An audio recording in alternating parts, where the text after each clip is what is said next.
ईसा भाई प्रगति को अपनी बेटी सुनोबर की कहानी सुनाते हैं। वो बताते हैं कि एक दिन उनके दोस्त अहमद भाई सुनोबर के लिए अपने बेटे जफर का रिश्ता लेकर आए थे, जो उन्होंने मंजूर कर लिया था। लेकिन सुनोबर जफर से शादी करने के लिए तैयार नहीं थी, क्योंकि वो किसी दूसरे लड़के से प्यार करती थी। ईसा भाई को ये सुनकर दुख तो हुआ था, फिर भी अपनी बेटी की खुशी के लिए उन्होंने उस लड़के से मिलने की ख्वाहिश जाहिर की थी और सुनोबर से उसे घर लेकर आने के लिए कहा था। अब आगे।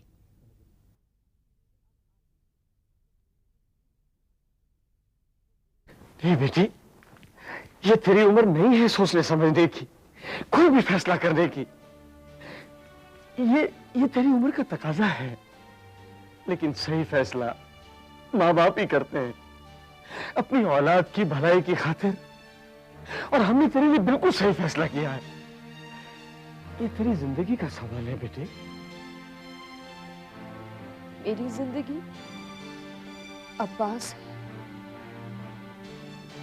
और अब्बू, अगर अब्बास नहीं मिला तो फिर मौत। ये क्या कह दिया तूने? तू जानती है तेरा एक फैसला हम सब के लिए मौत है, मौत। ईसा भाई, मूसा, अरे देखिए क्या कह रही है। हमने सब कुछ सुन लिया ईसा भाई। अरे सुन लिया है तो समझाना इसे। सुनोवर बेटी, बेटा बदल दे अपना फैसला, मान ले हम सबकी बात।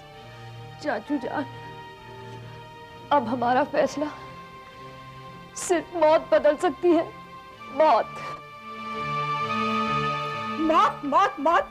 अरे क्यों जीते जी हम सबको मार देना चाहती है तू? सब्र करो भाभी, सब्र करो।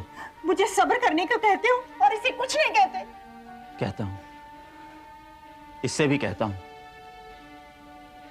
सुनोवर, हम उस लड़के से मिलना चाहते हैं। मूसा,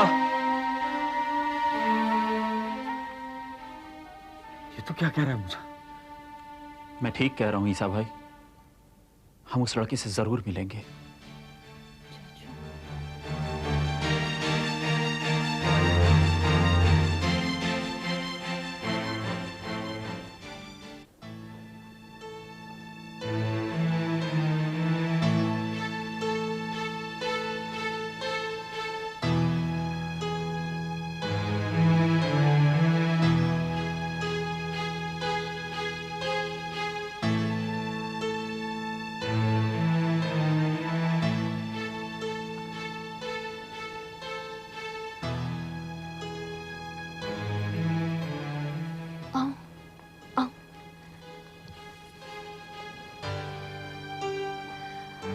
अब्बू जान, अब्बास।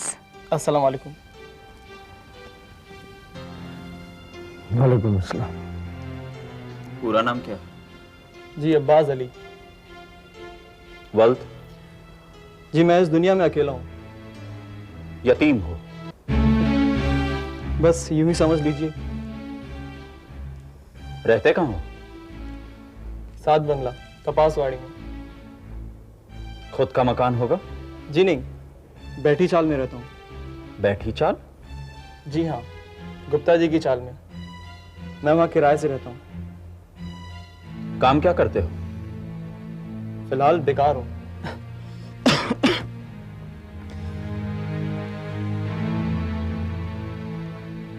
बेकार भी और बीमार भी लगते हो।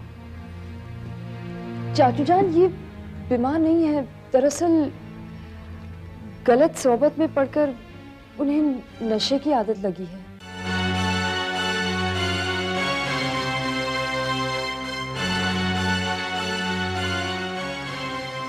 नशा करता है, शराब पीता है। अब्बू, अब्बू वो शराब नहीं पीते, गर्द। क्या मेरे अल्लाह, ये मैंने उस दिन भी दिखाना था। और ये तेरी पसंद है, तेरी पसंद।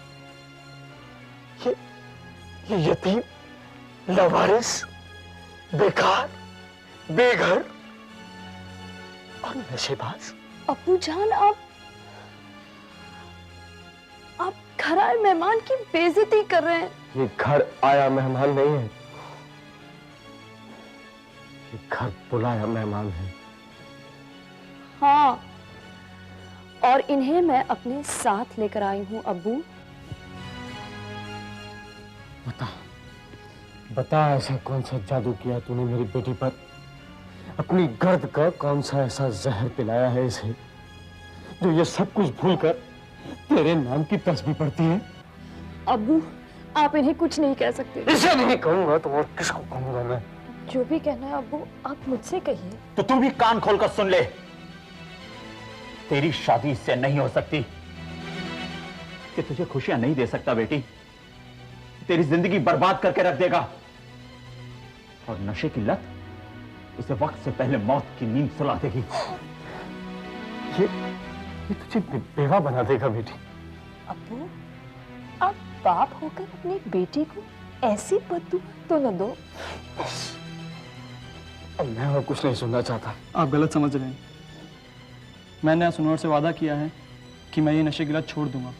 हाँ अब्बू, इनकी ये आदत मैं छुड़वा दूंगी। अरे पगली, तू क्यों इसकी बातों में आ रही है? मूसा, इसे घर के अंदर बंद कर दो। अब ये घर से बाहर बिल्कुल नहीं जाएगी।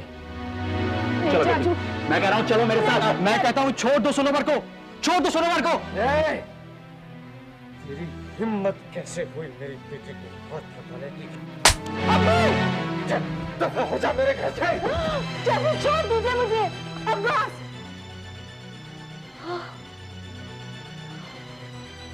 अब्बू, आप बाप हो कि कसाई? खबरदार, अगर किसी ने अब्बास पर हाथ उठाने की कोशिश की तो मैं खुदा की कसम खाती हूँ, मैं अपनी जान दे दूंगी। तू जानती भी है तू क्या कह रही है? ये तो पागल हो गई है। हाँ हाँ, मैं पागल हो गई हूँ। अगर अब्बास को कुछ हो गया ना तो मैं भी जिंदा नहीं रहूंगी। अरे कब्बख्त, तेरी इस हरकत ने तो हमें जीते जी मार दिया। छोड़ दे इसे। नहीं अम्मी, नहीं, मैं इसे छोड़ नहीं सकती। ठीक, अगर तू इसे नहीं छोड़ेगी तो इस घर में भी तेरे लिए कोई जगह नहीं है। नहीं रहना मुझे इस घर में। जो घर मेरे अब्बास का दुश्मन है वो मेरा भी दुश्मन है। चलो अब्बास। मगर सुनो, नहीं अब्बास, मैं तुम्हारी ये हालत नहीं देख सकती। चलो चलो। रुक जाओ बेटी, खुदा के वास्ते ऐसी गलती मत करो। रहने दे मूसा, अब ये मेरे लिए मर चुकी है। ये क्या कह रहे हैं आप? मैं ठीक कह रहा हूं। अरे ऐसी औलाद से तो बे औलाद होना ही ठीक था। जा, निकल जा यहाँ से।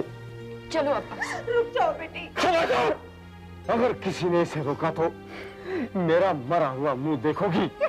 चलो अब्बास।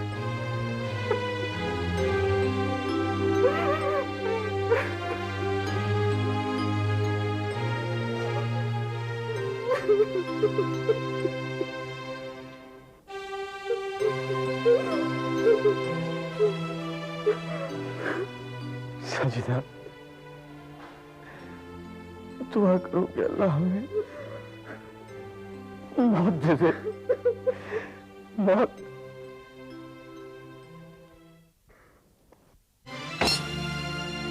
ईसा भाई, शादी ब्याह आपने कोई बच्चों का खेल समझ रखा है? आपने लड़का देखा पसंद किया, मैंने लड़की देखी पसंद की। सारी बिरादरी में यह बात मशहूर हो चुकी है कि मैंने जफर में अगर रिश्ता आपकी बेटी से पक्का कर दिया है। अब बिरादरी वाले मुझसे पूछेंगे तो मैं उन्हें क्या जवाब दूंगा? बताइए। कह दीजिएगा लोग कि ईसा भाई झूठा है, कमीना है। ईसा भाई, ये रिश्ता टूट चुका है। लोग तो यही समझेंगे कि हम में कोई ऐब है। नहीं अहमद भाई, आप में कोई ऐब नहीं है। ये तो मेरी बदकिस्मती है कि मैं आपके काबिल नहीं बन सका। ईसा भाई, रिश्ता आपने तोड़ा है, कोई वजह तो होगी रिश्ता तोड़ने की।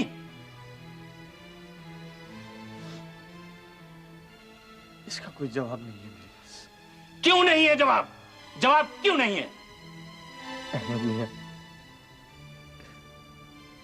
शर्म की लाश पर कफन पड़ा रहने दीजिए। अगर ये कफन हट गया ना तो लाश बहुत गंदी नजर आएगी।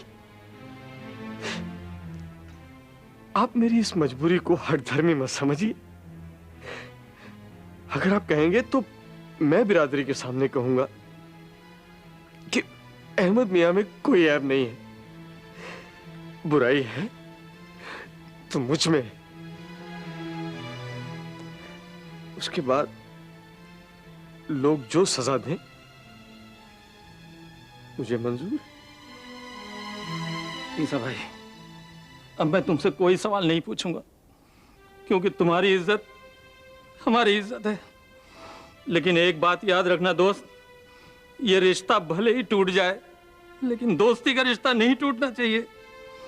अहमद भाई की अगर आधी रात में भी कभी जरूरत पड़े तो खुदा की कसम ईसा भाई याद कर लेना, अहमद जानो माल से हाजिर रहेगा। या अल्लाह, मैं अल्लाह मियां से हमेशा यही दुआ करूंगा कि वो हर इंसान को आपके जैसा दिल दे, लेकिन अपने इस गुनाहगार दोस्त को माफ कर देना मेरे भाई।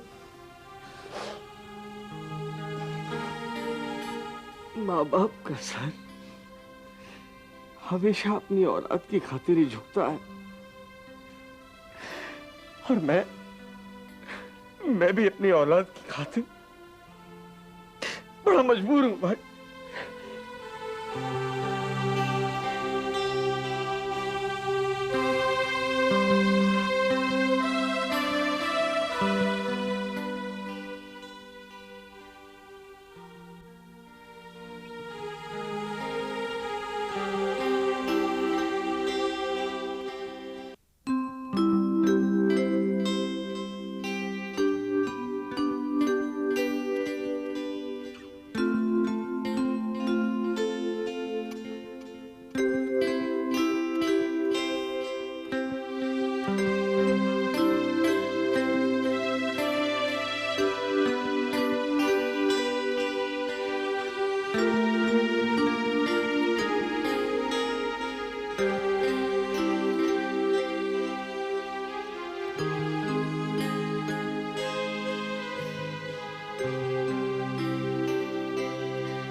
ईसा भाई, ये क्या हाल बना रखा है? 15 दिन हो गए, दुकान बंद है, कारोबार बंद है। हाँ मूसा, सनोवर ने शादी कर ली हमारी मर्जी के खिलाफ, हमसे पूछे बिना। कितने अरमान थे दिल में, कितनी उम्मीदें थी कि बेटी की शादी करेंगे, शामियाने सजेंगे, बारात आएगी, धूमधाम होगी, हमारी बेटी दुल्हन बनेगी,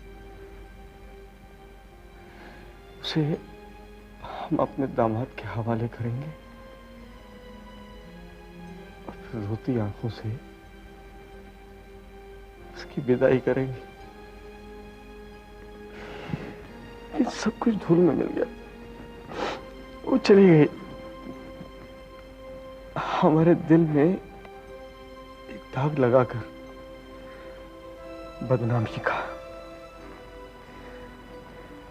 आंखों में आंसू तो अभी भी हैं, मगर शर्मिंदगी के।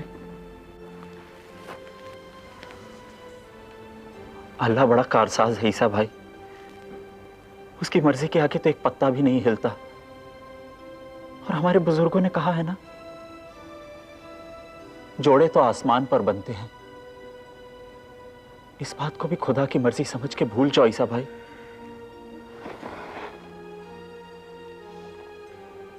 कहना बहुत आसान है मूसा कि भूल जाओ,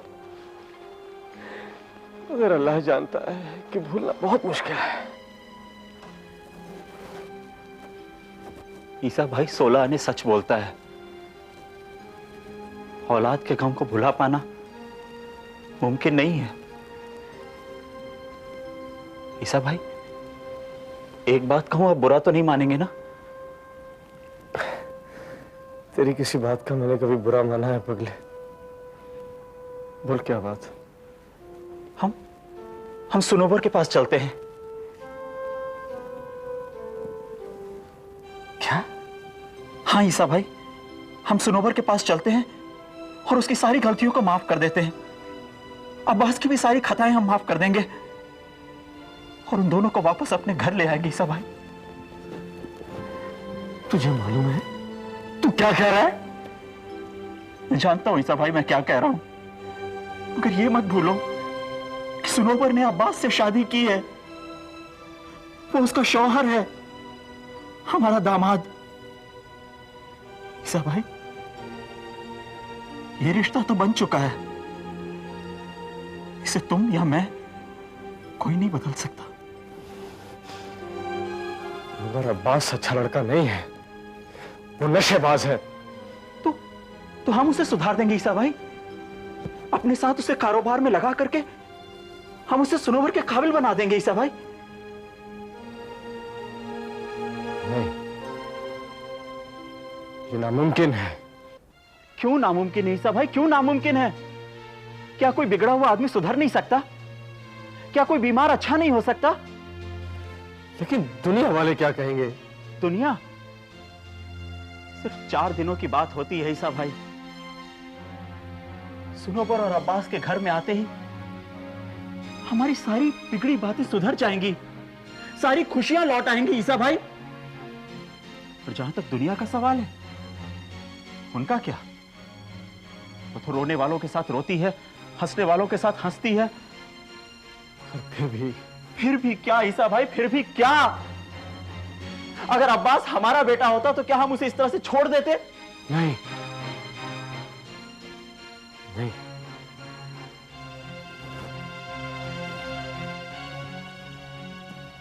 शायद तू ठीक कह रहा है मूसा। सच्ची सा भाई? तो फिर मैं अभी जाकर के उन दोनों को अपने साथ लेकर के आता हूं। ठहर मूसा, तू अकेला नहीं जाएगा। मैंने ही उसे घर से निकाला था ना, अब मैं ही उन दोनों को घर वापस लेकर आऊंगा। ये चाहत की मूरत, वफा की निशानी, अजब दास्तां है, अजब है कहानी। औरत, औरत